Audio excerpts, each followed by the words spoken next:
Bam! Oh!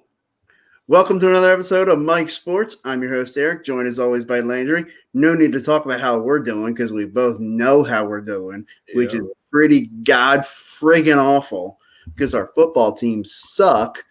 And, but lots of other good football to talk about tonight, and we're going to try to spend some time doing that. And we're going to spend some time talking about the not-so-good. So that's just a little bit of what to expect. We're going to talk about all the matchups just like we do each and every week, giving a little extra time to my favorite team, the Philadelphia Eagles, as that's one of the big stories going on around the NFL this week. We will talk about the Cowboys, too. I definitely do want to get into them. But let's start off with the Thursday night football action this week, which is the New England Patriots going into Los Angeles to play the Rams. Rematch of Super Bowl 53. I think a really good matchup and a good Thursday night game. What are your thoughts? Well, last week I told you the Rams would beat the Cardinals. You thought I was crazy. I said the Rams are playing really good football. They're just kind of on a solid run right now. And I'm going to take the Rams. I just thought you were crazy in general and not for picking the – Yeah, no, and I understand that. I understand that. But I really do. I feel like the Rams are turning into that December team that you need to be. Like they're starting to hit their stride. I think the Pats are a very confusing team. I think their system's there. I think their personnel isn't there for what they want to do in their system. So the Pats to me are like a 50-50 any given weekend. So I'm going to go with the Rams in this one. I just think the Rams got a little more McVay-ness going on right now. And I think the Patriots have a little less Belichick-ness going on right now. The Patriots on their second game out west. I actually like this setup, the way they did it, which was have the Patriots at the LA Chargers stay out in LA and give them a Thursday night game to face the Rams. I thought that was a real convenient setup. When I looked at examples of other teams having to do that, having to go out west for a couple games, I actually thought that was a good idea to do something like that. Maybe schedule them, on a Sunday the first week and then the second week on a Thursday night. You don't have to fly back and forth. They stayed out in LA. So I definitely I think that's an advantage for the Patriots. That it's not like they're traveling, even though it's a Northeast team playing out in Los Angeles. I like the Patriots. I mean, if you saw any of that game Sunday against the Chargers, they whooped that ass. And to me, it was. They beat who? The Chargers. Oh, okay. Yeah, but I mean, it was the manner in which they just dismantled. And I bet. I'm sorry. That's like talking about Ravens versus Cowboys. You can't measure yourself against a shitty team. Yeah, but to me, it was just so the easiest bet that I ever made. It was let's see, should I bet on Jeremy Lin, who should be fired at the end of this year by the LA Chargers, in my opinion, doing one of the worst coaching jobs of any coach out there, or do I? Totally agree with that. Yep. Or do I bet on Bill? I wouldn't say worst coaching job. I feel like I don't think he's a bad coach. I just don't think he's the coach of the Chargers. Well, I don't think any coach should coach the Chargers if you want to ask me. But I think that, the Chargers are what the Browns have been for so long. The Browns have found some success. I'm not going to claim the Browns are out of that yet until they've consistently done it for 1 to 3 years. Sure. But the Chargers have still not found that way to get out of the rut they've been in since, the Super Bowl of the mid-90s. Yeah. So we're going to move on. I took the Patriots there. I know you took the Rams. So we've already got our first difference. It's a good thing. Yeah. The Tennessee Titans going to Jacksonville. I have a feeling we're going to end up on the same page here. Yeah. I'm taking Titans. Yeah, I'm going to go Titans. I think Henry, like I said, Henry seems to be a December guy. So yeah, agreed. Easy one. Yeah. All right. So now Minnesota going to Tampa Bay in this is a big game. This could. I mean, you might as well call this a playoff game. Yeah, I'm going to go Tampa Bay. Just because I think Tom and what I call Tampa Bay right now versus Tampa Bay. I think Tom's just got it going on. Again, I think Brady is actually good under pressure. I think now that he's feeling lots of heat and the season's getting closer to playoff bursts, I think this is when Tom starts playing better football. Not that his football has been the worst, but it hasn't been Tom Brady-esque in comparison, which isn't saying much because that makes him better than freaking 75% of the quarterbacks in the league. Yeah. But let's just say he hasn't played for what he was doing before. So I'm going to go, and I don't think this is going to be a heavy win for them. I think it's going to be like a 3-point win. Mm-hmm. Oh, so you think no cover, because the line's 6.5. Nah, I think it's going to come down. This might be a field goal game. Okay. To give my pick, I'm going to have to tell a little bit of a story. Those of you who watch some of my other podcasts, we'll just call this story time with the hump. So a few years ago, 2018 season, the Eagles are playing trying to add something to the story. Yeah, so it feels the Eagles are playing the Washington Redskins, and the Minnesota Vikings are playing the Chicago Bears. And the Eagles needed the Bears to win, and then they needed to win in order to make the playoffs. And I remember being really nervous, thinking, like, Chicago really doesn't have anything to play for. The Eagles might win, but I don't think that the Vikings are going to lose. And a friend of mine told me, and it's going to lead right into my pick here, there's no surer bet than betting against Kirk Cousins in a big game. And so that's why in this game, Kirk Cousins, the quarterback of the Minnesota Vikings, I will bet against Kirk Cousins, and I will bet Tom Brady, because I'll also say, as a caveat to that, there may not be a better bet than betting on Tom Brady in a big game. So that makes it easy for me. I'll take the Buccaneers over the Vikings. That was a long-winded way of me saying. Yeah, I was gonna say, man, what are you trying to do here? You're trying to eat up airtime, personal stories, only to return to the obvious answer. So I definitely want to get your take on this next game, the Chicago Bears hosting the Houston Texans. I'm gonna go Texans. Like I don't know the Bears. I don't know what's going on with the Bears. The Bears seem like they're just in a downward spiral. Their defense even looks like crap the past week, which is the opposite of what I said about 5 games ago, where they were playing lights out defense. When I gave the Raiders a hard time for letting Matt go and everything, and now I'm sitting here going, well, as a collective unit, they're not looking so good. Maybe Mac's good as an individual, but I'm not seeing it paying dividends for the Chicago Bears. He's, in other words, not having like an Urlacher moment where he's just basically keeping them alive throughout the season. But and let's be honest, what they traded to get him, that's what they were trading for. Yeah. But in current state, I have little faith in the Bears. Yeah, I think the Chicago Bears have completely imploded. Blowing a lead last week, the Detroit Lions, who were probably trying to lose to get a top tier pick.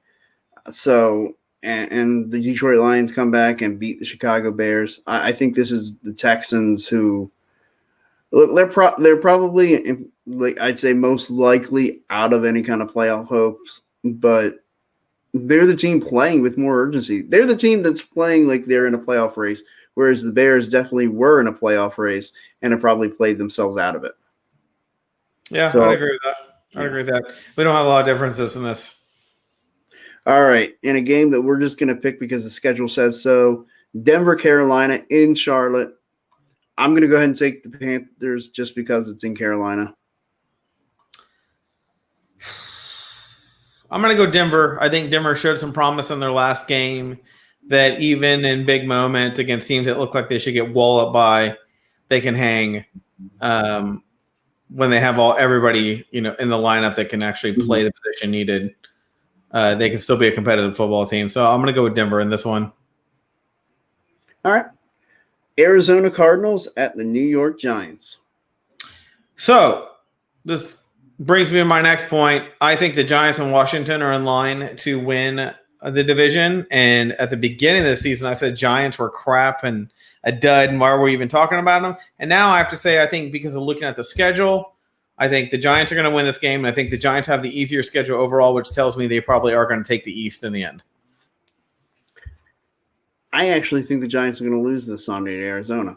And maybe it's just because I've been so high on Arizona and I keep riding them. You have been high on Arizona. You have, yeah. Yeah, and so I'm just going to keep riding them. Eventually they're going to get it turned around and get themselves into this playoff race. So I'm taking Arizona Sunday. But I still like your pick of the Giants to win the division. Yeah. Colts at Raiders, two teams that seem desperate to give away their playoff chances. You've been a little bit on the Colts run for a little while. You've supported the Colts in some moments I didn't think you would. The Raiders have fallen apart a lot like the Bears, but I still think the Raiders on any given Sunday could play good football, and if they do, they're going to be the winning team. So I'm going to stick with the Raiders. I think they pull out a win here against the Colts. In the last 2 weeks, the Las Vegas Raiders laid an egg against the Atlanta Falcons, and Atlanta whooped that ass. Yeah. And this past Sunday, if not for perhaps the worst defensive play call in the history of mankind, the New York Jets probably would have beaten the Raiders. So that's why I'm going Indianapolis. I just don't think – I don't think the Raiders have any interest in the playoffs. It's just the way they're acting. Okay. Fair enough. Look, I can't argue that they're not playing good football. All right. Over the Colts. Next up, I've got the Jets and Seahawks. I'm gonna go Seahawks. The Jets are like the Chargers. No faith. Yeah, the Jets are like the Chargers, only worse. It's just so bad. The line is 13.5, and I've been having this rule.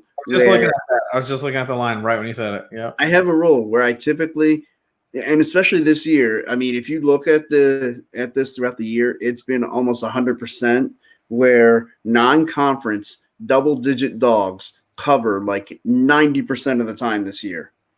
I think this is one of the 10% games where the underdog does not cover the line. I think Seattle beats them by 3 touchdowns, especially after losing last week to the Giants. Yeah.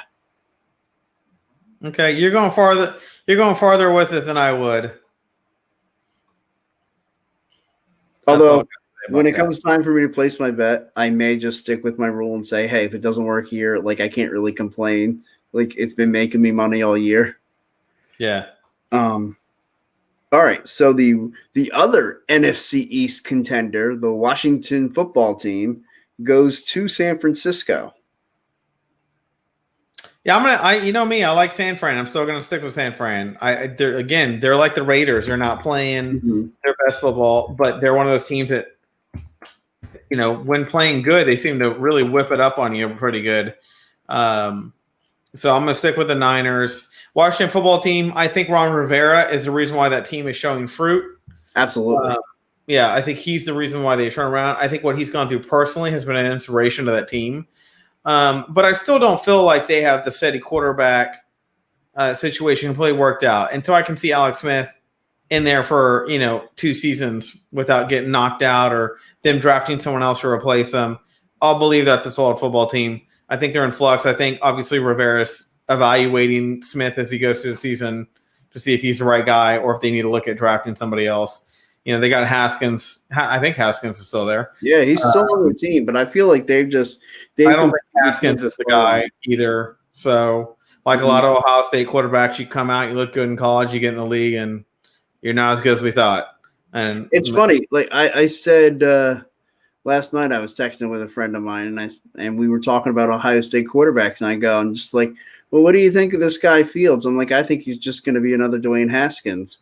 And he says to me, he's just like, well, name the last good Ohio State quarterback. And, of course, my response back was, does Bobby Hoying count? Which you probably don't even know who that is. He played quarterback for the Eagles for a couple of years in the late 90s and had one promising run in 1997 of 3 or 4 games where he took the Eagles and it was Hoying Mania in Philadelphia. And then, he's Bobby Hoying, so he did what Bobby Hoying does, and he was terrible. And in 98, they won 3 games, and by the end of the year, he was out. Yeah, I'm not a big believer in I don't like Ohio State to begin. Well, I do like Ohio State. I just don't sit there and root for them or anything.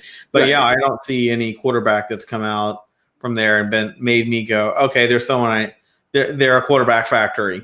At this point, the quarterback factory still seem to be, the California, the Floridas. That term, I don't know that's too soon for me to hear that term. That's something the Eagles used as a term when after asked about drafting Jalen Hurts. Well, we want to become a quarterback factory. I'm like, oh. Now, I will say Alabama seems to be turning out to be a quarterback factory. Yeah. We'll get to that when we get to the Eagles. I kind of like him. Yeah. All right. So we talked about – oh, by the way, I'm actually going to take the Washington football team, but they better not come out to San Francisco and think, okay, their quarterback's out, their best player, their tight end's out, their best defensive player. Look, they better not think they better be ready. Anytime we pick teams, if injuries get announced, we're available to mention that next week. That once we knew that, we want to pick them. So, but I mean, I'm just saying, San Francisco, they've been playing without these guys for a while, and they've been playing good, inspired football. I'm going to take Washington, but I wouldn't say that it's I'm overly confident with the pick. Yeah. All right, next up, well, let's just talk about this real quick. The Atlanta Falcons at LA Chargers. I feel like the winner of this game is actually the loser because they'll screw themselves up in the draft.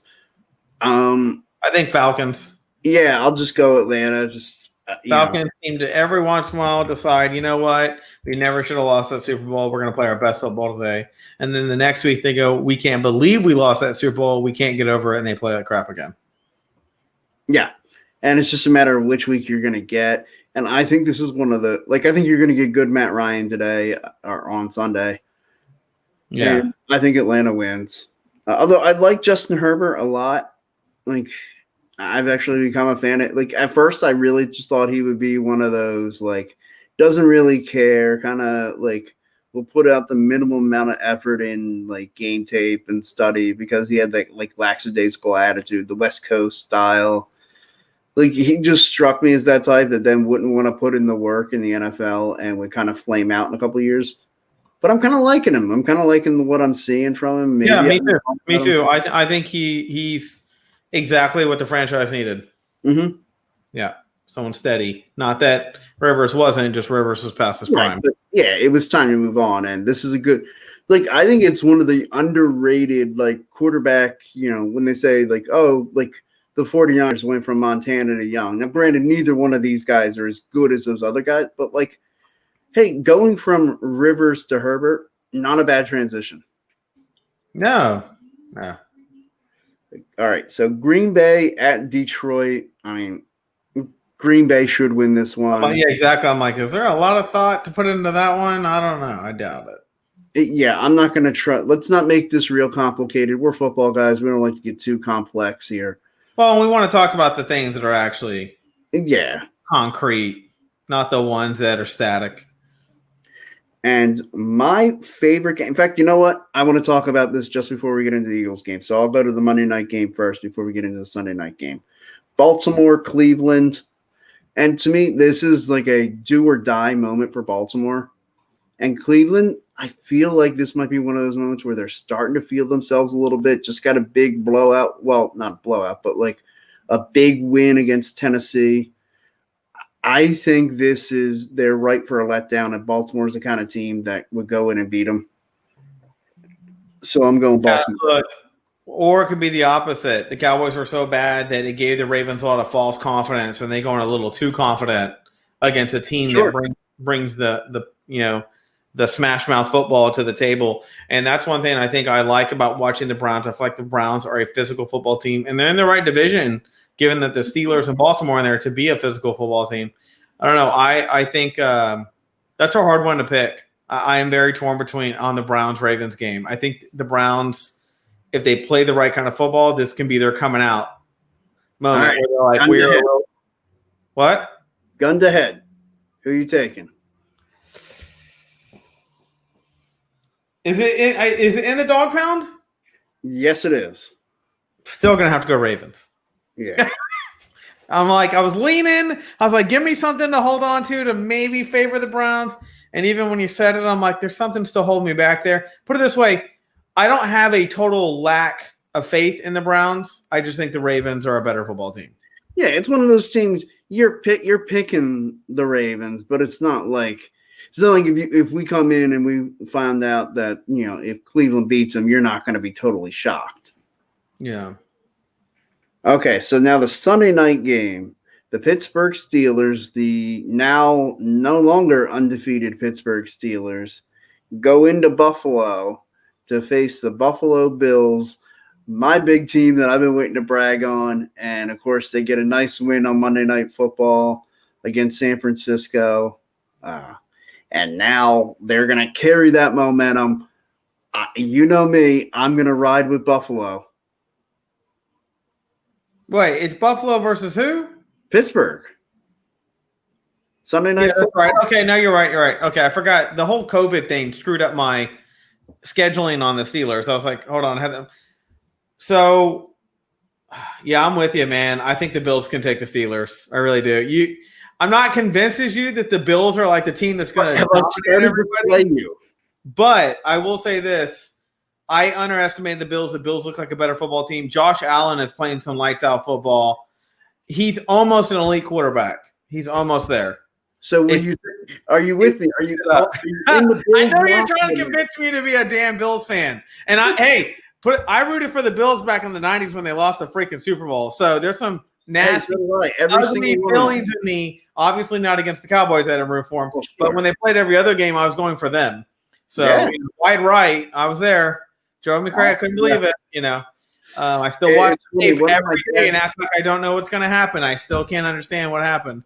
But one of my dad's friends, big Giants fan, and he said when he saw the wide right, he said he couldn't believe it. He said he was prepared, like he was like maybe like 20 years old or so when the wide right hat, and he said he looked at the screen and thought to himself, he's like, that kick's going in. He's like, that kick's going in. He's like, granted, he's like, I'd seen the Giants win the Super Bowl before. He's like, but I thought to myself, this setup, he's like, I'm not that lucky where they're going to miss this field goal. They're going to make this field goal, win the Super Bowl, and good on them. They fought their butts off.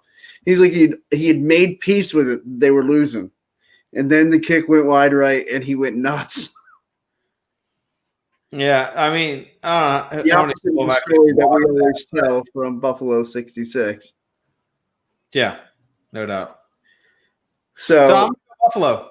I'm going to go Buffalo. I think Buffalo. All right, I've gotten you. I've swayed you to the Bills Mafia. You have not got me to the Bills Mafia. You've got me to watch them a little more closely and see some of their better traits. Now, I still will stand by. I think first round of the playoffs are out. All right, well, I feel like this is one of those games we should get on like Zoom or something and watch that game together. Okay, all right. And this feels like it should be like we should do a special broadcast. No, I think right, but if I thought the Steelers had a good chance to win too, but and I'm going for the Bills, but I think it's going to be a close. Now, look, the Steelers are a well-coached football team, but my problem with the Steelers is they can't run the freaking ball. Yeah, right? It's 21 yards and 14 rushes in their last game. That's freaking that's pathetic. And you're the Steelers, you're the physical football team that people should be scared of because you'll smack them in the mouth. Not in that instance. Yeah. This isn't your older brother's Pittsburgh Steelers. Yeah, no doubt. They're not the smash mouth team anymore. They are slinging it all over the place. And, I mean, in one respect, though, I look at the Steelers and say, you've evolved. You've seen, okay, this is what we do well, so we have to do this in order to win. But I feel like when you get to January, and especially, I feel like they'd rather go somewhere else to play because, although the options this year are going to be, well, either the Super Bowl goes through Pittsburgh, Kansas City, or Buffalo. Yeah. Pick your shot there. Where do you want to go where you're going to be able to throw the rock 45 times?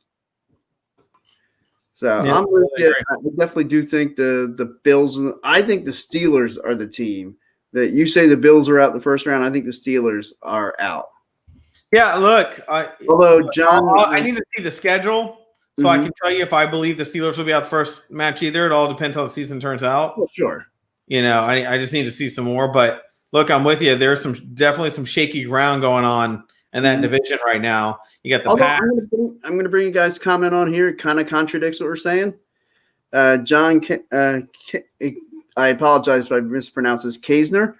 He says when Connor's coming back, he'll turn the running game around. And I believe he's out of COVID protocol and everything. He should be back this Sunday night. Okay. So we'll see how much they work him in. And we'll see. If they become a more balanced team, that might change my opinion. Yeah, look, I disagree with that being the case. I think Connor will get more yards than 21 yards on 14 carries. Mm-hmm. But the problem what I saw was the offensive line was not creating the holes for the current running back to even get himself through. So my concern isn't the running back. When it comes to the running game, my concern is the line to open up the holes for any running back to get the yards needed to have a running game. Yeah, that's concerning. And trust me, as we're going to use that to segue into our next conversation, concerns over play at the offensive line. It's taken us almost 26 minutes to get here, but it's time to talk about the Philadelphia Eagles and the New Orleans Saints. We already have one prediction sent to us by Sydney Bacasco. Saints are going to win this weekend. And look, I don't think she's wrong. Here, look, well, yeah, I'm all that. To me, she's not really – there's not a lot of error for her to be wrong. But what I will say is that to me, right now, the Saints are the best team in the NFC. To me, if I had to predict Super Bowl right now today, it's Saints Chiefs. So given that, I mean, obviously I'm picking them over the Eagles. But to me, the Eagles have a whole host of problems that don't make a lot of sense to anybody. Like, to me, the Cowboys are blatant in what their problems are. Like, we know. I mean, it's one of those, dude, this team sucks. You're flat. You're done for the year. The Eagles showed promises, a little roller coasterness and whatnot. I'm going to go on record. In my opinion, Wentz is done. I think Wentz is done, dude. Like, all right, last week I was a little bit on the fence. I was like, there's a lot of people pounding him. You got a lot of injuries going on. I watched him again. I'm like, you just don't look like the same quarterback anymore, like, period. With the line being like that, you're holding on to the ball longer than most quarterbacks in the league. You look a little deer in the headlights. How is that different than what he's done all year? To me, he's trending worse. He is the worst. I think he's either the worst or the second to the worst QB rating in the league. I can't remember which one it is. But this isn't like a knock on this game. I think what I realized is when Hurts came in, what I saw wasn't that Hurts was so much better. It's that the team became energized all of a sudden, which takes me back to a moment when Foles entered the field and did some great plays, and the team seemed more energized around him. And look, I already know this drives you nuts because you don't believe my philosophy. I don't know if it's because I'm outside of your zone and what you concentrate on, what I see versus you. But, man, I'm like, look, do I think you're getting rid of Wentz? No. But do I think Wentz is going to be your starting quarterback starting next season? I'll be honest. Right now, I don't think so. Okay. I want to break down a couple of the things that you said there. Look, I don't think that you're totally wrong. The fact that something's off with Wentz, that's obvious. Something's very off. But before you go, I said this last year. To me, Wentz looked like he was trending downwards at the end of last year. Well, I completely disagree with that. He put the team on his shoulders in the month of December and willed them into the playoffs. Okay. I mean, and I don't want to sound – I want to be careful how I put this because I don't want to sound too argumentative. I've been told by some that I can get quite standoffish on the subject and like kind of feel like I act like I know it all, and I don't want to give that impression. Yeah. But as someone who has seen every single snap that Carson Wentz has taken in his NFL career, I feel like, I have some ground to stand on here when I say I certainly don't think the guy's done. I don't think he's played his best football. And I'm not just talking about this year. I'm saying we haven't seen, and that includes 2017, the best of what Carson can be. Look, and I agree with you. I don't watch every down Carson Wentz was. So what I did instead is I went and read some Philadelphia reports from Philadelphia reporters. Philadelphia reporters are lazy reporters. Sure. Hey, and I forgot his name. Something Aparo. It ends in like Aparo or something. Mm-hmm. I thought he had the best. Yeah. He brought up excerpts from his reporting last year and this year, and they coincide. He's like, look, there were moments last year Wentz didn't look right although he was playing decent football. And this year, those didn't look rights of last year have just blown up and became way bigger. And when I read it, when I heard him talk and read his report, and then I took my own eyes on what I was seeing, and then I took my own eyes and I watched, like, you can't be in denial that Wentz couldn't score one touchdown the whole game. You put Hurts in for what, 2 drives, and the dude puts up a touchdown. That's not coincidental to me. And the team looked different mentally on the sideline. I could see the energy. And look, I'm not even saying I don't think Hurts is the answer, in my opinion. What I'm saying is that Wentz is not the answer for the Eagles, I think, in the end.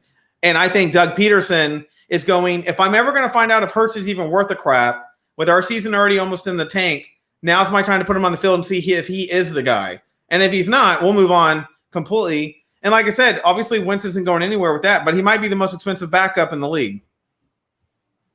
Well, I don't think Carson will be the backup next year. I think Carson will be the starter. I wouldn't want him to be. Put it this way, as a Cowboys fan, I fear someone like Hurts a lot more than I do Wentz. Why? Because he can run? Because I think honestly, he reminds me a lot of Dak Prescott. He's more versatile. And that brings me back to another point. To me, Wentz was a better quarterback when he could run. He was more fluid running. I think he has shied away from that. I actually think that's taken away from the quarterback. I feel like, again, that goes to the play calling of Doug Peterson.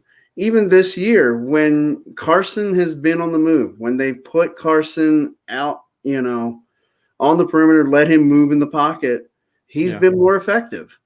And I don't know why they don't call more plays to help him out that way. Sure. And I mentioned Doug. Remember, I was one of the ones who said Doug Peterson isn't taking enough heat for some of Carson Wentz's mistakes. But that doesn't take away from Carson Wentz making mistakes either, though. Look, I think there's a lot of factors that went into what's happened this year. Yeah. But I think one of the things that is not the case is that Carson Wentz has all of a sudden forgotten how to play football. I wouldn't say he knows how to play football, but there's something to and I don't know what it is. And like I said, I think you're right. There's a lot of moving pieces there that just something doesn't make sense. I can't tell if it's Doug Peterson. I can't tell if it's the injuries. I can't tell. Normally, you can look at a team and go, well, obviously he's not playing good because of A, B, and C. You can't quite do that with the Eagles. You can't put A plus B equals C. Something right there is just wrong. And to me, it looks, after watching Hurts, I was like, oh, it almost comes off like a chemistry problem. Like there's a lack of respect from the players towards Wentz for whatever reason. And all of a sudden, Jalen Hurts makes them all jazzed up. And I'm like, that's weird to me watching that. It's something just seems it's a very small sample size.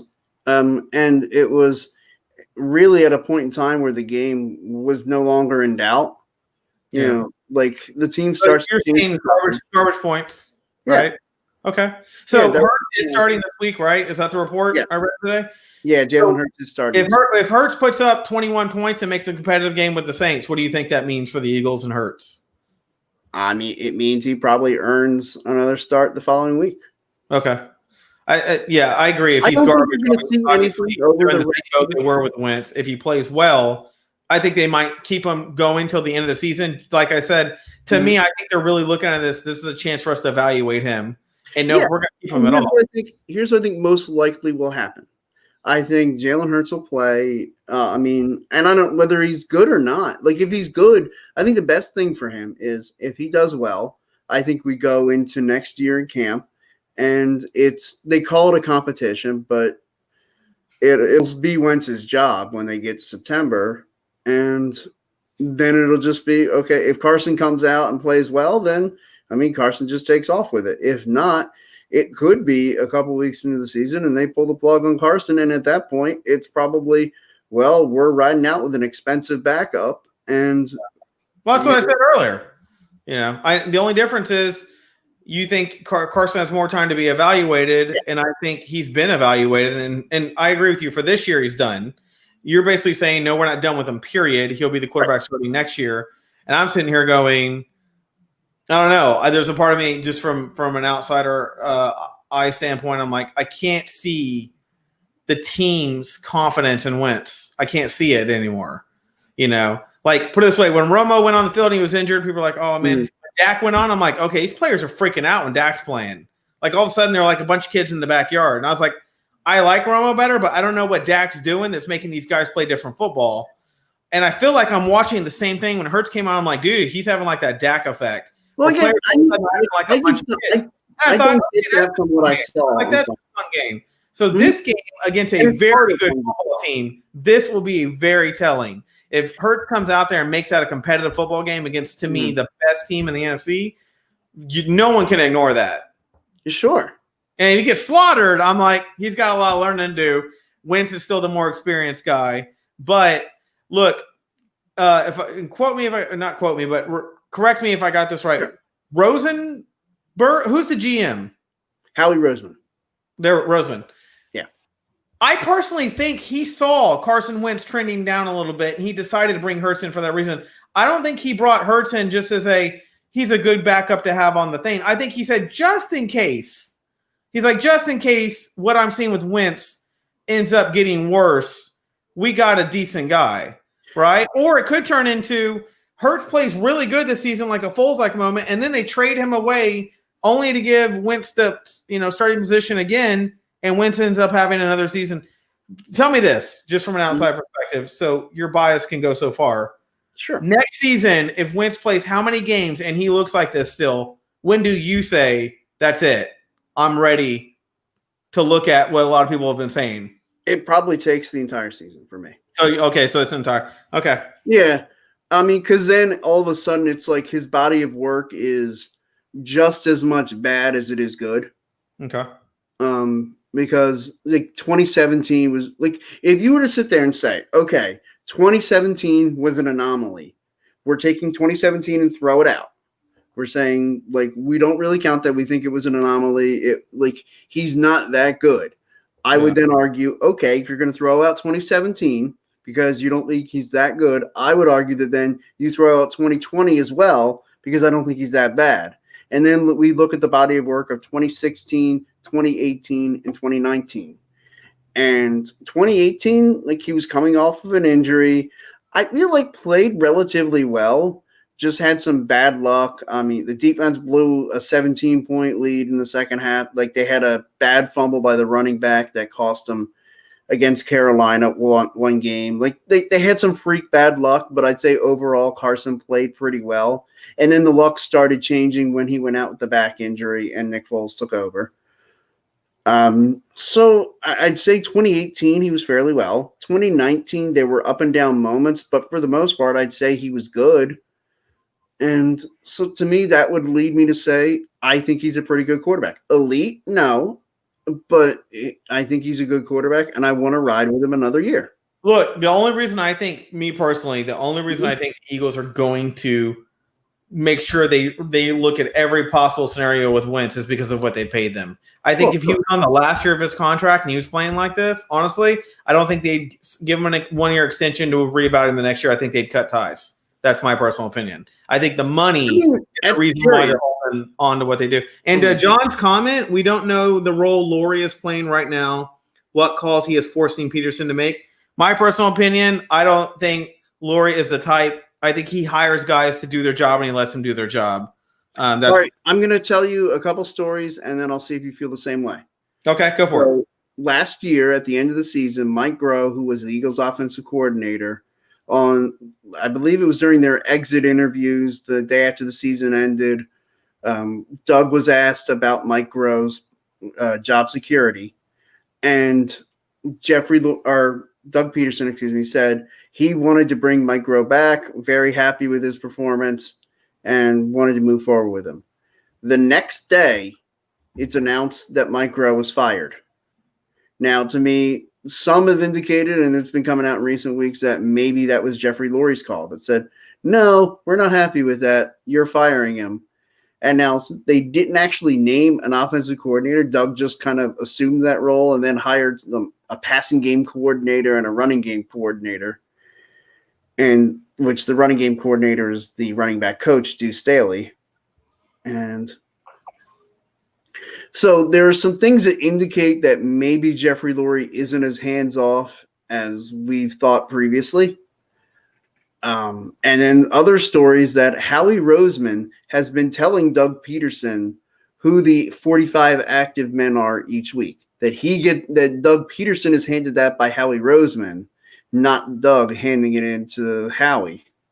Okay, now I do believe that. I do believe Roseman is much more involved. I don't know. From what I hear, what I've observed over the course, it seems like I want to just say these are all rumors. Okay. I don't know if this is true. Yeah, sure. And I got a feeling, to me, Lurie seems like, from a business standpoint, the type that unless his players are personally having issues with how something is going, he pretty much hires the people to do their job. And unlike Jerry Jones. Hey, look, over the last Jerry Jones years, 26 years, I would agree with that, and I feel like it's the right business approach. Yeah. So, if I had a reason to knock the Eagles for that, I would take it, but I don't believe that. So. But there has been questions on whether or not, like, how much Doug is in control of his team and how much is Howie or how much is Jeffrey Lurie, and how much is it that Howie enforcing what Jeffrey Lurie wants. Yeah. And look there is something weird going on with Eagles. And I don't think even the closest of Eagle fans are making sense of it other than being frustrated. And from the outside perspective, my team sucks. So normally I'd be like, fuck y'all, we're going to the Super Bowl, leaving y'all behind. I'm like, we're in no better shape. So, I mean, I think it's almost like I can talk to you almost from a relative standpoint, where I'm kind of like, hey, we're going through a lot of dismay that doesn't make a lot of sense since we have so much talent, but our quarterback is out. That's the only thing I can give to it. But past that, a lot of other things don't make any sense. Like I said, we should be not getting smeared every game, but that's what's going on. We have a new coach.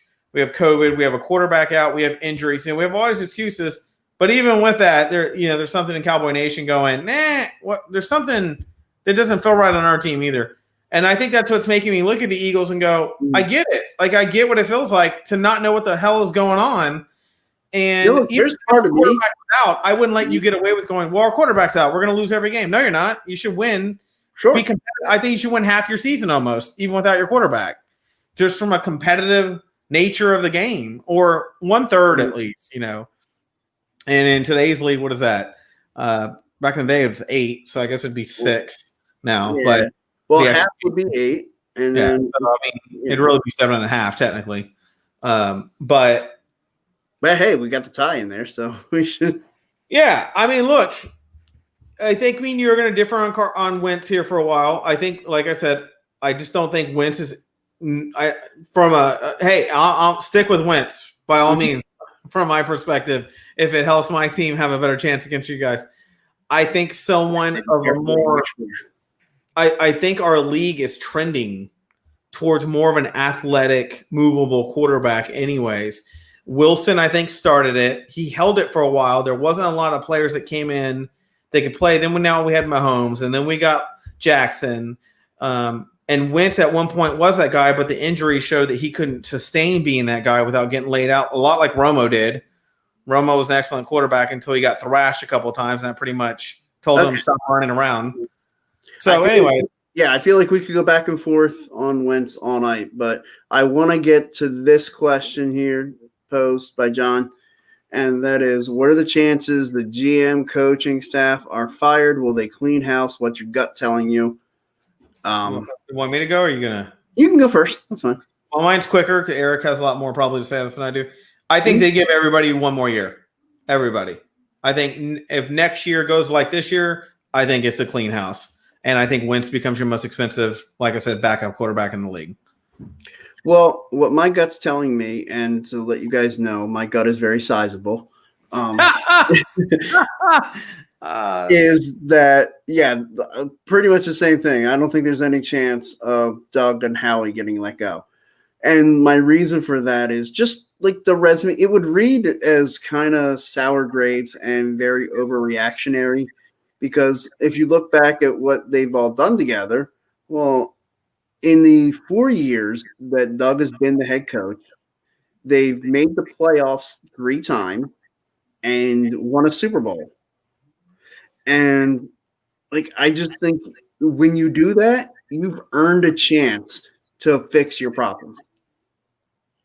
Yeah, I would agree with that. I think you earned a timed chance, but sure, yeah, and that's why I think one more year.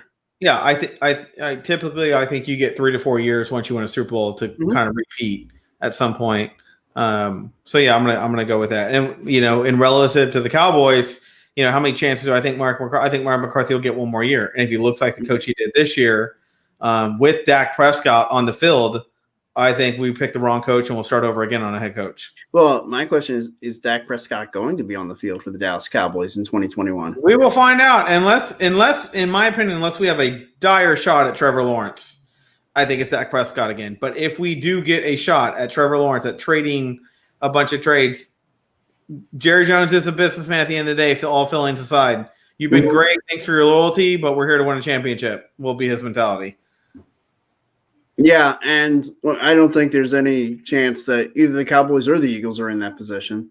Like, it's going to be the Jets with the number 1 pick, the Jags with number 2 pick, and then I think it's probably going to end up being Cincinnati, and then either the Eagles or the Cowboys, whoever finishes in last place in the NFC East, picking 4. Yeah, but we shall find out. Yeah, we're gonna find out, and maybe I always do my countdown the number of days till the next football season. Maybe starting next week, I should start doing my countdown to the draft because I feel like that's the next thing. That's what I said last week. That's all I said. I'm like, I'm waiting for the draft. Forget what my team's doing this week. The draft is what's important now. Oh, this is a good question. I want to get your take on this. Did Dak Prescott's value drop after the injury? No. Dalton had showed that Dak is worth more than average. I don't think Dak is a $40 million contract. I've said that with Eric on film more than times than I can probably count. Dak to me is a $34 million a year quarterback in the current league. Now let's remember the salary cap will reduce likely this year, unlike previous years, due to revenue, which gives them more of a comfort zone to offer him probably $34 million. I think they offered him 33 something. I think they'll just make it a clean 34 and they'll go, here's your offer. If he doesn't take it, depending on what happens with the draft and whatnot, I think they'll franchise tag him again. And we'll go from there. But no, I don't think his value dropped. In fact, if you look at all the games he was president, we only lost that game by 3 points or we won it with Dak Prescott. Without Dak Prescott, don't even look like we're in the football game at this point. Okay.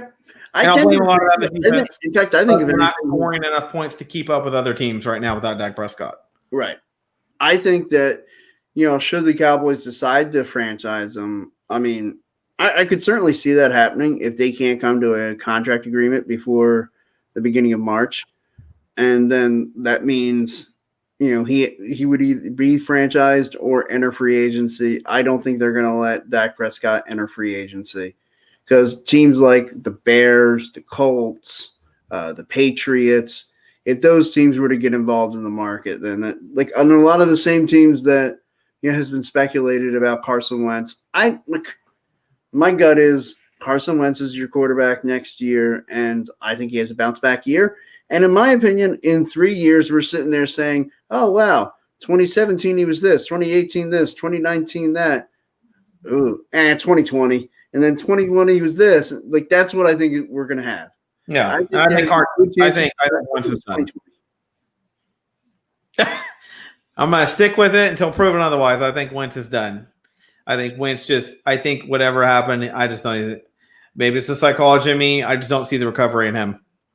Athletically, sure. I mean, he can come back and throw the ball quicker, get it removed. I don't know what it is. I don't know what it is. It's the change of scenery. Do you think he can turn his career around, or is his career done?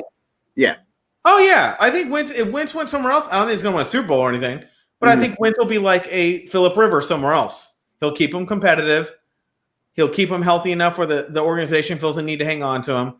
But as far as being like the Super Bowl style quarterback that I thought he could be, I don't see it anymore. Well, and look, Phillip Rivers never won one. Dan Marino never won one. They were all great quarterbacks. Sure.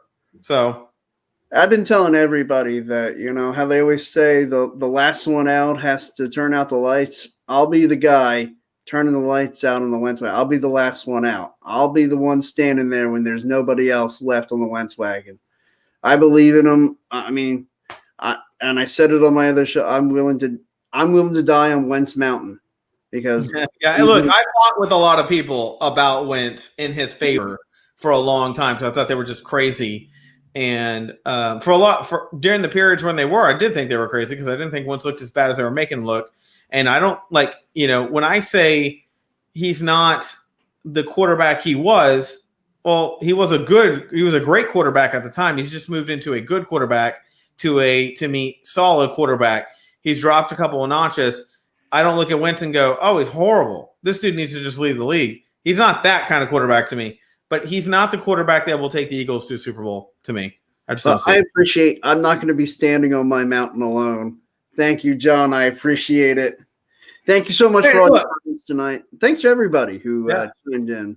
Hey, look, I would love to be wrong because I'm all about, and I've said this to Eric before, and it sounds crazy coming from a Cowboys fan. I will always take every team being competitive over teams that are just dead. To have a league where every game's exciting, high points scored, and it's a good watch no matter what game we turn on. I'd rather have that kind of league. So I want any player to be the best player I can see on the football field. I don't want teams to look like they got one guy that just can't get it done and there's a 30-point blowout. I turn that off at halftime. I want games that I tune in from A to B. So, look, I hope Wentz turns it around. I really do. I think the Eagles invest a lot. I think he's a good person off the field, which I don't think people talk about enough about Wentz. I've seen some of the things he's done on the field. I've seen some of the kids he's worked with, some of the cancer patients and things like that. And he's a great guy. So I would love to see him turn around. Right now, my gut feeling is someone more in the Hurts category. And first of all, I watched Oklahoma football. I'm from the South, and he was dynamite at Oklahoma. In fact, I always said he ate humble pie at Alabama when he should have been saying, why are you starting Tua? What about me? There should have been more of a fight there. But being the good person that Hurts is, he just transferred, went to Oklahoma, threw up 51 touchdowns in a year, and said, okay, cool, now everybody knows how good I am. And I'll say this, in the press conferences after the game, I got to listen to Doug Peterson, Carson Wentz, and Jalen Hurts. I walked away impressed with all three of them saying the right things. Doug saying he was going to check the tapes and he'll make a decision later in the week. Carson was very honest and candid, but was also very supportive. What did he say? I didn't see it. What did he say?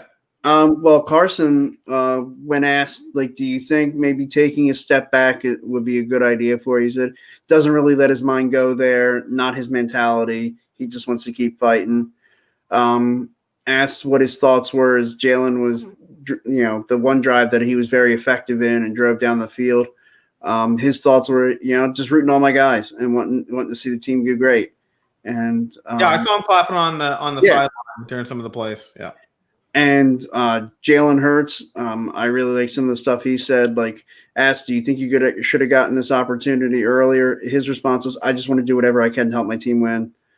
And, whatever role that is. And asked more about, do you think you should get the start next week, being this week against the Saints? He said, not my call. I'll do whatever the coach asks me to and help this team win.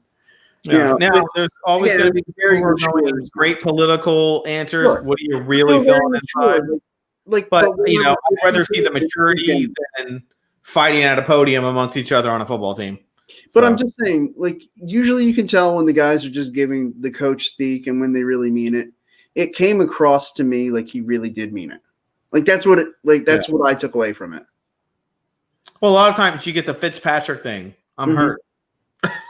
I'm hurt. Yeah. Which I thought was great by Fitzpatrick, just to be honest like that. But anyway.